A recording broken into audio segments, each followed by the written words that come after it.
네, 오늘 고난주간, 주님과 동행하는 고난주간 금요일에 동참하신 우리 모든 지체들을 축복합니다. 우리 함께 기도하고요, 우리 말씀 나누도록 하겠습니다. 기도합니다. 하나님, 지난 주일부터 우리가 고난주간을 주님과 동행하고 있습니다.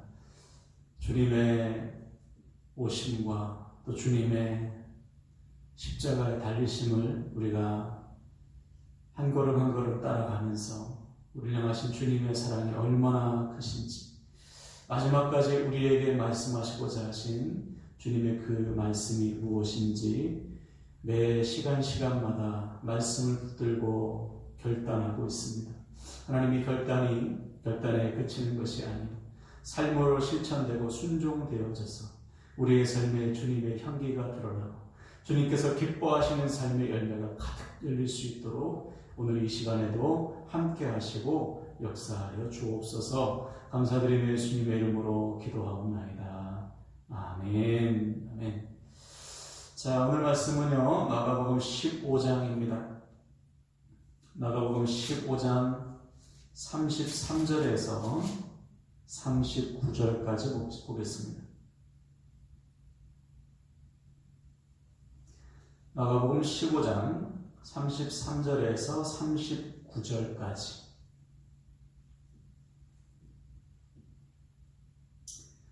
제 성경책은 84면이네요. 84면. 찾으셨죠? 우리 한 절씩 기도합니다. 33절부터 39절까지. 제6시가 되매 온 땅에 어둠이 임하여 제9시까지 지속하더니 제9시에 예수께서 크게 소리 지르시되 엘리 엘리 라마 사박다니 하시니 이를 번역하면 나의 하나님 어찌하여 나를 버리셨나이까 하는 뜻이라. 곁에 섰던 자 중 어떤 이들이 듣고 이르되 보라 엘리야를 부른다 하고 한 사람이 달려가서 해면에 신 포도주를 적시어 갈대에 꿰어 마시게 하고 이르되 가만두라 엘리야가 와서 그를 내려주나 보자 하더라. 예수께서 큰 소리를 지르시고 숨지시니라. 이에 성소기장이 위로부터 아래까지 찢어져 둘이 되니라.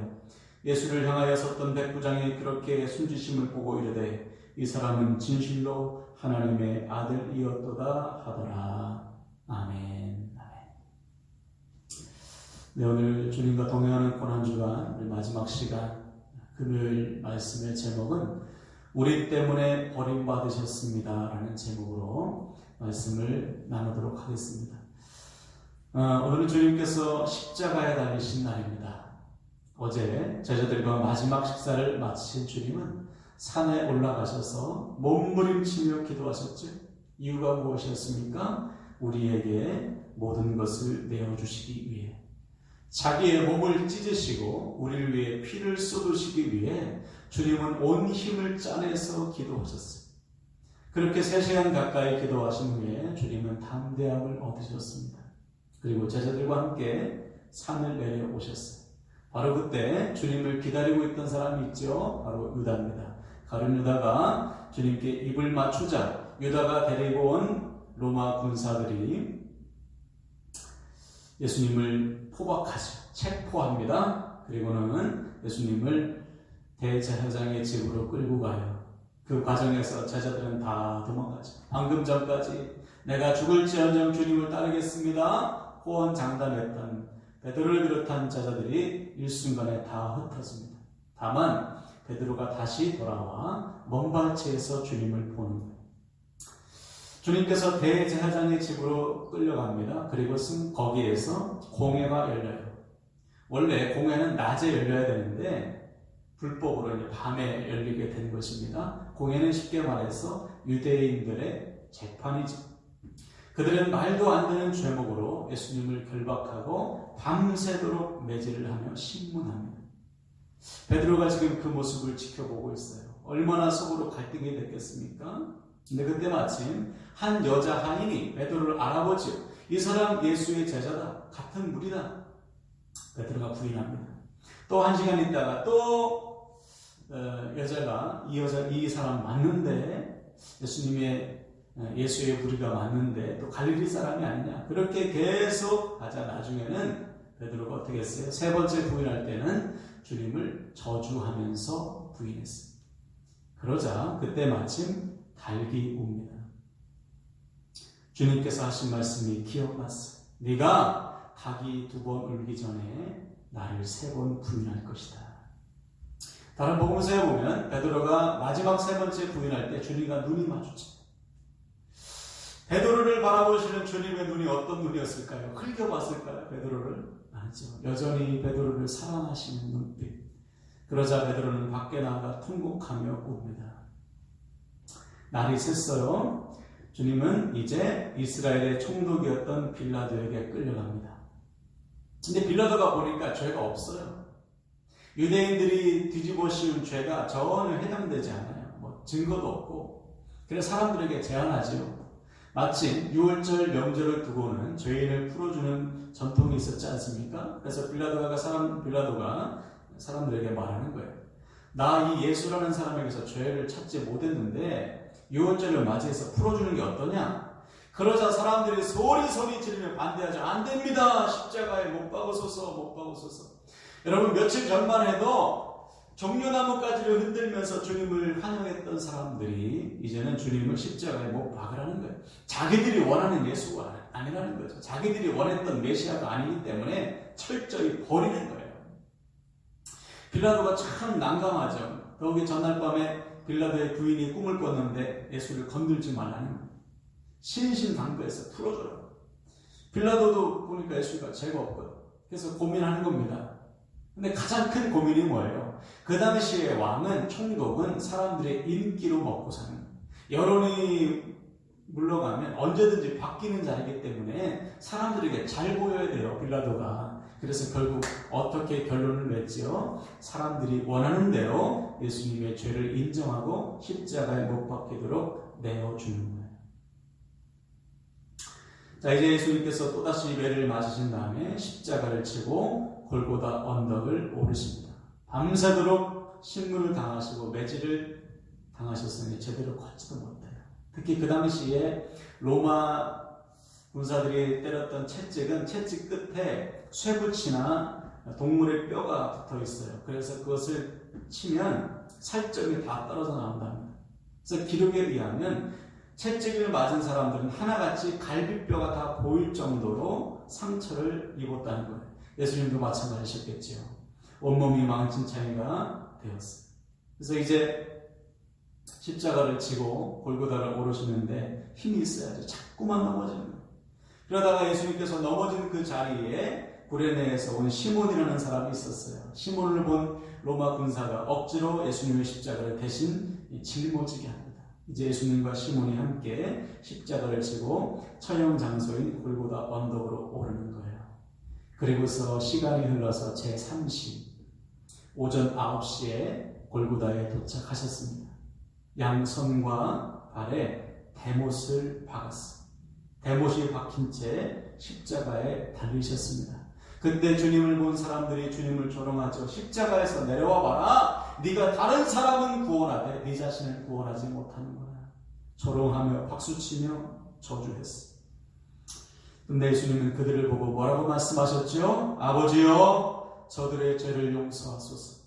저들은 지금 자신들이 무슨 죄를 저지르는지 알지 못합니다. 주님은 자신을 저주하고 버린 사람들을 끝까지 사랑하는 그들을 위해서 기도하십니다. 그리고 그때 주님 양옆에 있던 살인 강도가 있었죠. 한 강도는 다른 사람들처럼 주님을 저주하고 조롱했지만 다른 한편 강도는 그 사람을 꾸짖으면서 예수님께 자신의 영혼을 부탁하죠. 주여, 하나님 나라에 들어갔을 때, 당신의 나라에 들어가실 때 나를 기억하소서. 그때 주님께서 약속하십니다. 네가 오늘 나와 함께 낙원에 있을 것이다.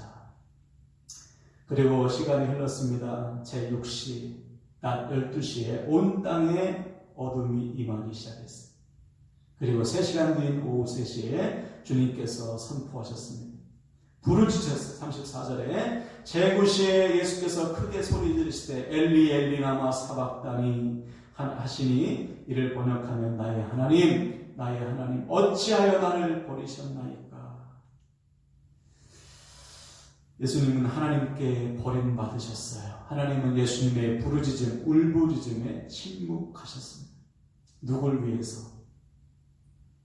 누굴 위해서 우리 주님이 버림받으셨습니까? 바로 우리 자신.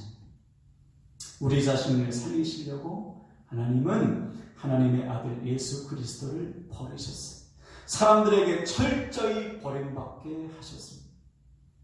왜 그렇습니까? 우리를 너무나도 사랑하시기 때문에. 사랑하시는 우리를 살리시기 위해서 하나님은 자기의 독생자 아들 예수 그리스도를 내어주십니다. 이에 대해 바울은 이렇게 고백합니다. 로마서 5장 8절 우리가 아직 죄인 되었을 때 그리스도께서 우리를 위하여 죽으심으로 하나님께서 우리에게 대한 자기의 사랑을 확증하셨느니라. 아멘. 여러분, 예수님의 십자가 죽음은 우리를 향하신 아버지 하나님 사랑의 확증임을 믿으시길 바랍니다. 바로 나를 위해 우리 주님께서 철저하게 버림받으신 것, 사람들에게 버림받을 뿐만 아니라 아버지 하나님께서도 침묵하셨어요. 버리셨어요. 한번 생각해 보세요. 제자들은 보란듯이 주님을 버리고 도망갔어요. 주님께 송려나무까지 흔든 사람들은 주님을 죽이라고 저주했어요. 빌라도는 주님의 죄가 없음에도 불구하고 자기의 인기와 자리를 위해서 주님을 내어줬어요. 여러분, 그런 사람들은 마땅히 심판받아야 되지 않습니까? 마땅히 저주받아야 될 사람들이잖아요. 그럼에도 불구하고 주님은 그들까지도 사랑하시기 위해, 구원하시기 위해 자신을 내어주십니다. 그러므로 오늘 말씀을 통해 우리는 우리 자신이 어떠한 존재인지를 알아야 됩니다.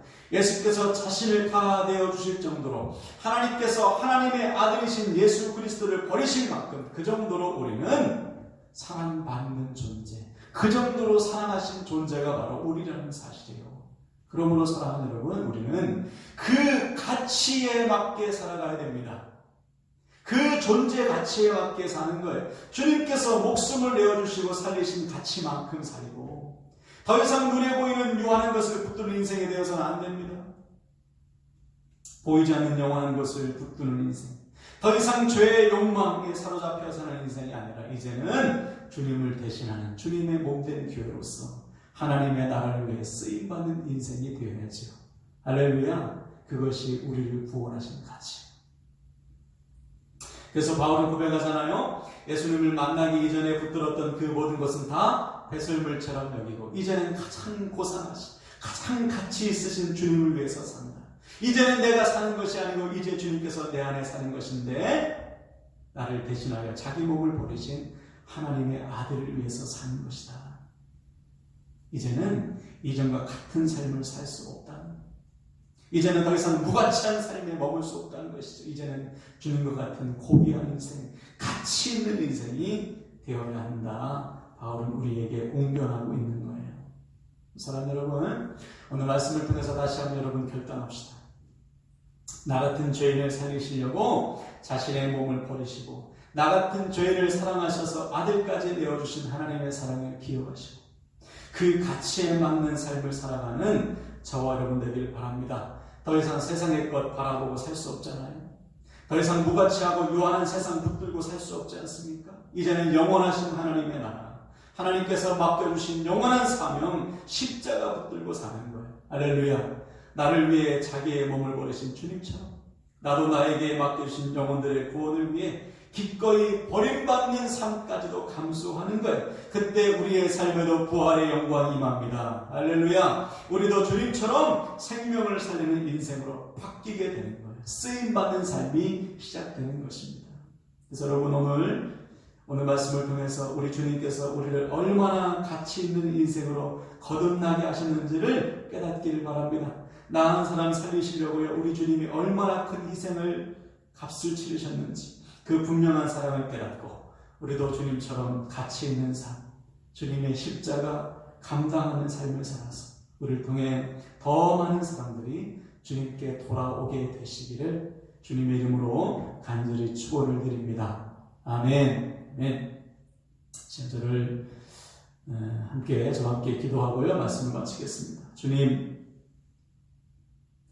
나 같은 죄인 살리시기 위해 자신의 몸을 버리신 주님의 사랑과 나 같은 죄인을 구원하시기 위해 아들까지 버리신 하나님의 사랑을 절대로 잊지 않겠습니다. 그리고 그 가치에 맞는 삶을 살겠습니다. 더 이상 내 욕심대로 유한한 세상의 것 붙들고 사는 인생이 아니라 주님께서 보여주신 가치 있는 삶, 주님을 대신하는 주님의 몸된 교회로서 영혼을 살리는 십자가의 삶을 살게 하여 주옵소서. 그래서 우리의 삶에도 부활의 영광이 임하고 생명을 살리는 역사가 나타나게 하여 주시옵소서. 이 모든 말씀 우리를 위해 모든 것을 내어주시고 기꺼이 버림받으신 예수 그리스도의 이름으로 축복하고 기도하옵나이다. 아멘. 아멘.